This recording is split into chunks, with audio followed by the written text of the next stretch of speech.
more simple. He is, as we know, the embodiment of the fifth principle. His influence, therefore, may ever be felt in his numerical correspondences, for he is the lord of the fifth ray in the system, and ruler of the third monastic ray when considering only the third aspect. At individualization, or at the coming into incarnation of the self-conscious units, the fifth principle linked the higher three and the lower four. This took place in the third root race, and produced a form wherein dwelt spirit on the third subplane of the fifth plane. All these analogies will bear pondering upon, and the numerical relationship is not by chance. His was the power that acted via certain schemes, chains, and globes, and produced results in the cells and groups of cells in the body of our particular planetary logos. This is given by way of elucidation, and by way of indicating the relative importance of the influence of a planetary logos upon another planetary logos during different stages of evolution. This influence has waxed and waned since that time, dying down during the fourth root race, and waxing steadily greater during this fifth or Aryan. The planetary logos whose influence it is has not yet reached the zenith of his power, in this race. For a period immediately ahead his electrical, energizing force will pour onto our planet, and will bring about fresh discoveries and matter, and form, and fresh revelations concerning energy in matter. During the coming subraces his cycle will begin to pass out, and the influence of his brother, the fourth logos of harmony, will reach its zenith for this round. During the fifth round the power, or electrical radiation of the fifth logos will again be strongly felt, for it is his round, and just as he was largely responsible for the monastic stimulation of animal man in the third root race, so in the fifth round will he be instrumental in causing that great separation which we call the judgment. Remember in this connection that these logoi when pouring their influence through a scheme, or other septenary work through their numerical correspondence in the chains, and globes.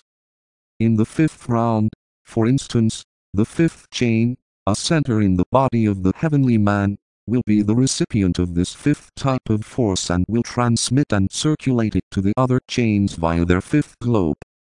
Until the race has further evolved the mystery lies securely hid, and the inability of man, to find out the enumeration of the schemes, chains, and globes, or to discover, whether they are counted from within outwards, or vice versa, conceals that which must be hid. The influence of this fifth logos will be felt very considerably now on the fifth subplane of all the planes, especially in the three worlds of human endeavor, and as we are here dealing with man we can count from what is erroneously termed the bottom up. Therefore, the mental unit of men in this fifth subrace will receive increased stimulation, enabling man to vibrate on the fifth subplane which literally is the third subplane on the abstract level of the mental plane, on which the causal body is found. The fifth spirilla will, consequently, become active and the electrical force, or the poetic current, will pour through it, and enable those men who are at the right stage to utilize this force in order to take the first initiation. As this fifth influence becomes more and more felt, its effects will be seen on the astral plane in an intelligent conscious control which will be based not so much on the desire for harmony as on the desire for a scientific, intelligent manipulation of astral matter. When this is the case, the higher psychism will begin to make itself felt. On the physical plane a great deal of interesting electrical phenomena will be seen, and the opportunity of the Manu, to separate races, to segregate types, and to submerge and detach continents will be great. This is the ray of separative force, and its place, as a factor in the erection and destruction of forms, is very interesting. It may be asked when this can all be interpreted in terms of fire, and thus the integrity of the thought form of this book be preserved.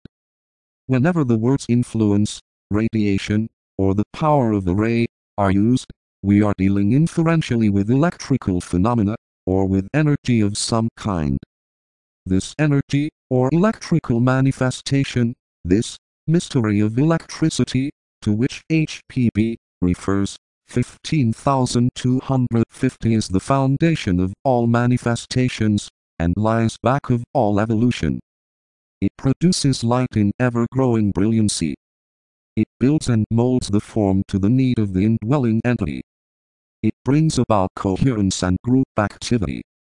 It is the warmth that causes all growth, and that fosters not only the manifestations of the vegetable and animal kingdoms but induces interaction between the human units, and lies behind all human relationships.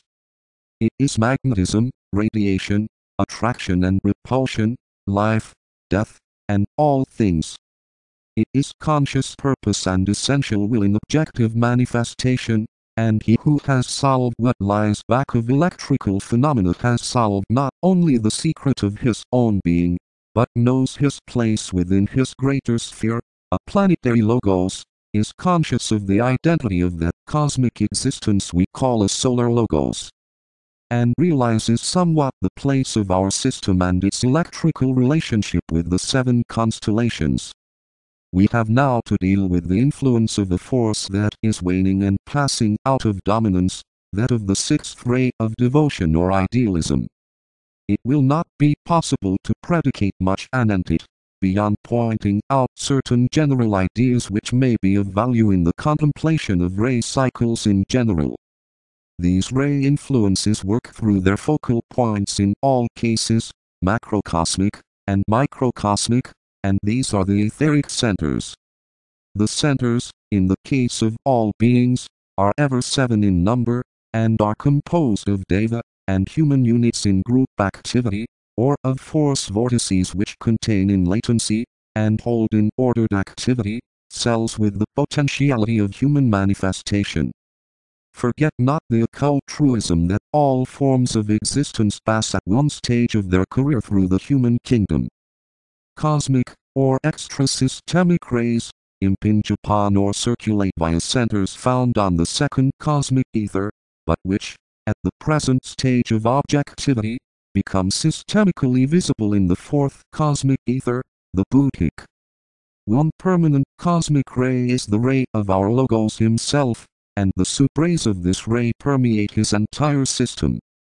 6 other cosmic rays, animating other systems, influence ours, finding their reflections in the subrays of our logoic ray. To these 6 cosmic influences our heavenly men respond. They absorb the influence, being centers in the body logoic, pass it through their schemes, circulate it through their own centers, chains, and transmit it onto other schemes, coloring it with their own peculiar shade and qualifying it by their own peculiar tone or note. The whole system of ray influence, or radiatory warmth, considered both physically and psychically, is one of an intricate circulation and interaction. The radiation or vibration passes in ordered cycles from its originating source, the one ray, or systemic logos, to the different centers in his body. Viewed from the physical standpoint, this ray force is the energizing factor in matter. Viewed from the psychical point of view, it is the qualitative faculty. From scheme to scheme, from chain to chain, and from globe to globe, this force or quality passes and circulates, both adding, and at the same time abstracting, and returns to its focal point with 2 noticeable differences. A. The radiatory heat is intensified. B. The qualitative character, or color is increased. The effect on the form side is equally noticeable, and the warmth or quality of a ray not only affects the psyche of a man, a planetary logos, and a solar logos, but has a definite effect on material substance itself. Ray influences work equally on the deva and human hierarchies, as they function in a planetary or logoic body. Clarity of thought might eventuate if we ever bear in mind that all forms are dual, both in evolution and in essential nature. They are the product of the work of the builders, deva forces, and of active intelligence, the human units, and the two are indivisible in the divine hermaphrodite, or heavenly man. They are stimulated in both aspects of their being by the ray influence. Let us now tabulate these ideas somewhat. Psychical physical entity force centers manifestation 1. Solar logos heavenly men deva builders a solar system they energize they work in. And are matter and active life. Hold the life. 2. Planetary human group deva builders a scheme. Logos units 3. A man 7 etheric elemental bodies. Centers builders each of these divisions can be studied separately and in due course of time, when it may be safe to transmit information more freely and the devas, it will be seen that a deva lord of a plane, for instance, works through force centers, manifests objectively through the color which is his psychical display, and ensouls the matter of a plane just as a heavenly man ensouls his scheme. The idea can be extended likewise to chains, globes, races, and rounds. Duality always will be seen, human and deva manifestation forming the sum total, and always will energy and quality progress in parallel lines. As the ray influence passes away from a race or a planet, a scheme or a solar system, it must not be supposed that it is completely abrogated. It has simply passed beyond the periphery of whatever ring basalt it was energizing, and the force of its influence is being focused elsewhere. The original recipient becomes a channel, or transmitting agent, and not so much an absorber or container. Words again are handicapping us, and proving their inadequacy to express an idea. What the student should recognize is that during a cycle of ray influence, the object of its immediate attention receives and absorbs it, and transmutes it according to its need, and not so much therefore is available for transmission. When the cycle is drawing to a close, more and more of the ray influence, or magnetism will be felt elsewhere, until practically all of it will be passed on unabsorbed. This is what is beginning to happen in relation to the sixth ray of devotion. Egos who are on that particular ray will take form elsewhere on other globes, and in other chains, and not so much on our planet. The vibrations of that ray will quiet down as far as we are concerned, and find increased activity elsewhere. To phrase it otherwise, our planet, and all thereon will become positive and non-receptive, and will temporarily repulse this particular type of force. A psychical manifestation of this can be seen in the dying down of what is called Christian enthusiasm.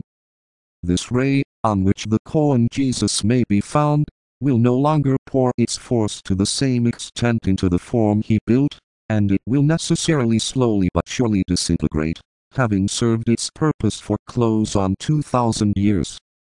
Later again the same force will be felt returning, and a new form will be found slowly coming into being, but along more adequate lines. It will consequently be apparent how the knowledge of these cycles, and of the force manifestation, or obscuration of the ray will eventually lead to a working with the law, and to an intelligent cooperation with the plan of evolution. It might here be stated that the 7 Kumaras, the 4 exoteric and the 3 esoteric, cooperate with this law, and work exoterically, or esoterically according to the ray in power, with the exception of the first Kumara, the logos of our scheme,